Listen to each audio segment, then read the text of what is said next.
homiladorlik davrida foydali ko'p bo'lmagan miqdorda narsa yeyish. Shuning uchun semirmaslik uchun mana shu ovqatlanish ratsioniga ahamiyat berish kerak. Homiladorlik vaqtida semirmaslik uchun nima qilish kerak? Zo'r savol. Hamma homiladorlarimizda nima bo'ladi? Boshida toksikoz bo'ladi. Toksikoz paytida ishtaha bo'lmaydi, qayt qilishib bo'ladi, ishlasa yegisi kelmaganda ozgina vес tashlash, ya'ni vazn tashlashi mumkin 1-2 kilo. Keyin qarabsizki, toksikoz ketdi va nima bo'ladi? O'sha toksikoz paytida yemagan narsalarni hammasini yegisi keladi. Nima boshdan ruschasiga jo'r deyiladi. Ishtaha zo'r ochilib ketadi, hamma narsa yegisi kelib ketadi.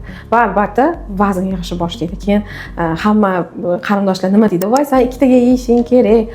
Sen yaxshilab yeyishing kerak" deb darrogina hamma narsa berishadi. Homilador ayollarmi? "Voy, men bolam ichimda bor" deb ko'p yeyishni boshlab qo'yadi.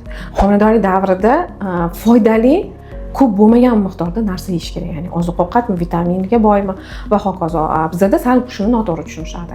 Ya'ni homilador ayol bo'lsa, yaxshi narsa yeyish kerak, baquvvat yeyish kerak deb shirinliklar yeyishadi, gazli. Shuning uchun semirmaslik uchun mana shu ovqatlanish ratsioniga ahamiyat berish kerak. Bu birinchidan. Ikkinchidan, albatta harakat. Xafa bo'lishmasin, homiladorlarimizda ba'zi bir holatlarimiz juda nimjon bo'lishadi, darrov yotib olishadi. Doimo aytaman, og'ir mehnat qilmasa ham, lekin homiladorlarimiz doim harakatda bo'lishi kerak. Chunki homiladorlik bu kasallik emas.